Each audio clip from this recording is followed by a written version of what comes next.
Hello guys, H B റിയാക്ട്സിൻ്റെ പുതിയൊരു reaction വീഡിയോയിലേക്ക് സ്വാഗതം. ഞാൻ ബാദുഷ.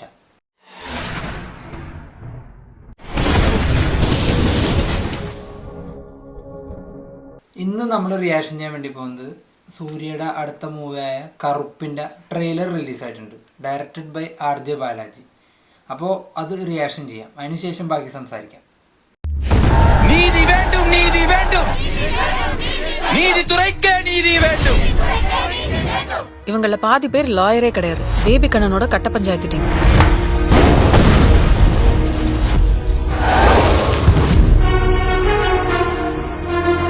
இப்படியே எத்தனை நாள் இருக்க போற? ஒரு நாள் இந்த இடம் மாறாமையா போகும். இது என் இடம், என் கோட். கடவுளே வந்தால் எதுவும் மாத்த முடியாது. இதெல்லாம் சப்பு மேட்ரு சார். ஒரு நல்ல லாயரை பார்த்தா உடனே முடிச்சிடலாம். அப்புறம் சார் வரலைங்க ஐயா. Case passed on to next month second. Binu fees transfer பண்ணிட்டியாமா? போலீஸ் தரப்புல இருந்து யாரும் வரலைங்க ஐயா. Case pass on to next month 15th. நான் அந்த திருடங்கிட்ட வாங்கியாச்சு, இவங்க கிட்ட வாங்க முடியல. பெரிய புடிங்கியா நீ யாரை வச்சு இனிமே இந்த கேஸ் நடத்துற நான் பாக்குறேன்.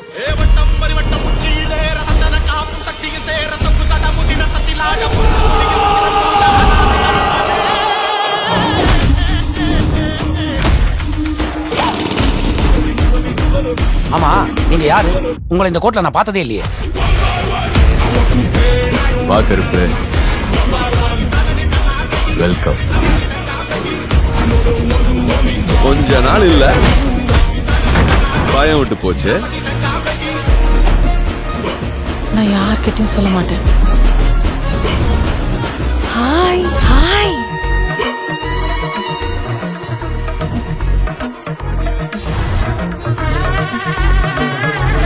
இந்த மாதிரி நேரத்துல மனுஷனுக்கு மனுஷன் ஹெல்ப் பண்ணி தானே கடவுள் நம்மளை படைச்சிருக்கிறாரு. என்ன சொன்ன? கடவுளே வந்தாலும் கோர்ட் ப்ரொசீஜரை மாத்த முடியாதா? வந்துட்டேன்டா, இனிமே செம்ம அடி அடிக்க போறேன். வந்திருக்கிறது வெள்ளக்கார சாமி, அது கூட பாவம் கேட்கலாம். இது கருப்புடா, கருப்பண்ண சாமி. கண்டம் சுத்தமா வெட்டி கசக்கி போட்டுடா. வேற பாய், என்ன பண்ண போற நீ இனிமே? கிரிக்கெட்ல கமெண்ட்ரி சொல்ற வேலைக்கு போறியா? அதுக்கு ஏதோ கிரிக்கெட் தெரியுமா? தம்பி பிகே, கையில துப்பாக்கி கிடைச்சா யார் என்னன்னு பார்க்காம நீட்டிடுவியோ?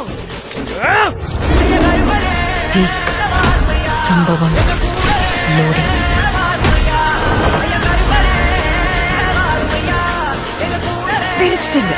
எல்லாம் நம்ம அன்பான ஃபேன்ஸ்க்காக.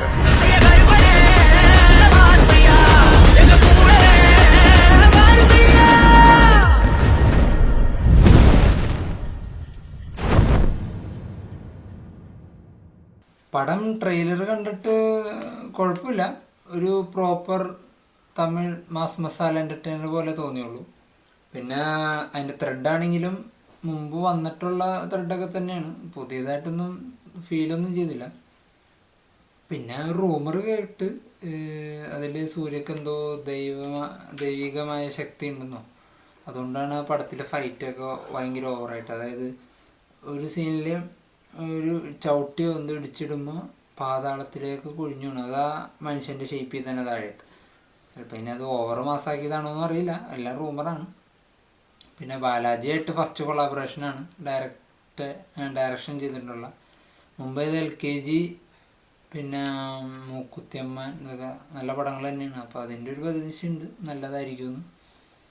പിന്നെ സൂര്യയുടെ തിരിച്ചുവരുമെന്ന് പറഞ്ഞ് നടക്കാതെ വേണ്ടിയിട്ട് കുറേ കൊല്ലങ്ങളായി, ഇതുവരെ തിരിച്ചു വന്നിട്ടില്ല. തിരിച്ചു വന്നതെന്ന് പറയാനാണെങ്കിൽ ലാസ്റ്റ് ഇപ്പോൾ വന്നതൊക്കെ നല്ല പടങ്ങൾ OTTയിലും ആയിപ്പോയി, അതാണ് പ്രശ്നം പറ്റി. ലാസ്റ്റ് ഇറങ്ങിയ സൂര്യപുത്രമാണെങ്കിലും, പിന്നെ ഒരു പടം ഇറങ്ങിയത് ഒരു വക്കീലായിട്ടൊരു പടം, ജയ് ഭീം, അതൊക്കെയാണ് നല്ല സിനിമകളായിരുന്നു. പക്ഷെ അതൊക്കെയാണ് OTTയും ആയിപ്പോയി. പിന്നെ വന്ന പ്രതീക്ഷ ഉണ്ടായതാണ് കങ്കുവ, അതും തവിടുപൊടിയായി. പിന്നെ അപ്പോഴും എല്ലാവർക്കും പ്രതീക്ഷ കങ്കുവ പൊട്ടിയെങ്കിലും ഇവൻ്റെ പടം, കാർത്തിക് സുബ്രായൻ്റെ പടം കലക്കൂന്നുള്ള രീതിയിലായിരുന്നു എല്ലാവരും നിന്നത്. ട്രെയിലറും അപ്ഡേറ്റും ഒക്കെ അടിപൊളി തന്നെയായിരുന്നു. പക്ഷേ പടം എന്നപ്പോൾ അതും തവിടുപൊടി. പിന്നെ തിരിച്ചു വരുമെന്ന് പറയാനില്ലെങ്കിൽ പോലും ഒരു മിനിമം ഗ്യാരണ്ടി വിജയെങ്കിലും ഈ പടം കിട്ടിയ ഒരു തിരിച്ചു വരാനായിട്ട് ആഘോഷിക്കാൻ പറ്റും പടം. കൂടുതൽ പ്രോമിസസ് ഒന്നും പറയാനും തോന്നാത്തൊരു ട്രെയിലറാണ്, തീമാണ് കണ്ടിട്ട് പടത്തിൻ്റെ. ചിലപ്പോൾ വിചാരിച്ചതിന് വിപരീതമായിട്ടും സംഭവിക്കട്ടെ. ഇപ്പോൾ ട്രെയിലർ മോശമാണെങ്കിലും പടം ചിലപ്പോൾ കൊളുത്തിയാലോ പറയാൻ പറ്റില്ല.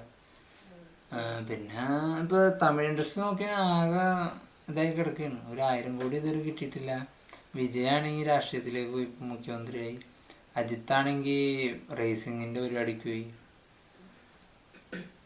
ഇപ്പം ഇവർ രണ്ടുപേരായിരുന്നു കൂടുതൽ കളക്ഷൻ. പിന്നെ രജനീകാന്ത് ഇടയ്ക്കൊക്കെ ഒരു പടത്തായിട്ട് വന്നുള്ളൂ. പിന്നെ രജനീകാന്ത് ഏകദേശം പടം നിർത്താറായെന്നും പറയുന്നുണ്ട്. കമൽഹാസനും ഇനി കുറവായിരിക്കുമെന്നും പറയുന്നുണ്ട്.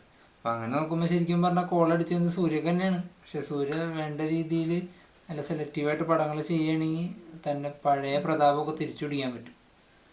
പിന്നെ ഉള്ളതെന്ന് പറഞ്ഞു കഴിഞ്ഞാൽ സ്റ്റാർ വാല്യുള്ള പിന്നെ ശിവകാർത്തികേയനാണ്. ശിവകാർത്തികേയൻ ഒരു ഇടയ്ക്ക് നല്ലത്, ഇടയ്ക്ക് മോശം, അങ്ങനെ മിക്സഡ് പടങ്ങളാണ് ചെയ്യാറ്.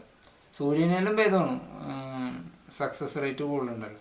പിന്നെ അതുപോലെ പിന്നെ ഒന്ന് പൊങ്ങി വന്ന ആളാണ് പ്രദീപ് രംഗനാഥ്. ഇപ്പോൾ ലാസ്റ്റ് പടം ഫ്ലോപ്പാണ്. എന്നുവെച്ചാൽ ഒരു പടം ഫ്ലോപ്പായെന്ന് പറഞ്ഞ് ആളെ വിലയിരുത്താൻ പറ്റില്ല. ചിലപ്പോൾ അടുത്ത പടം കയറി വരാം. അപ്പോൾ സൂര്യക്ക് വെച്ച് നോക്കുകയാണെങ്കിൽ മൊത്തത്തിൽ ഗുണമാണ്, നല്ല രീതിയിൽ പോവുകയാണ്. ഇനിയും നല്ല പ്രോമിസിങ് പ്രോജക്റ്റൊക്കെ വരുന്നുണ്ട് പുള്ളിയുടേതായിട്ട്.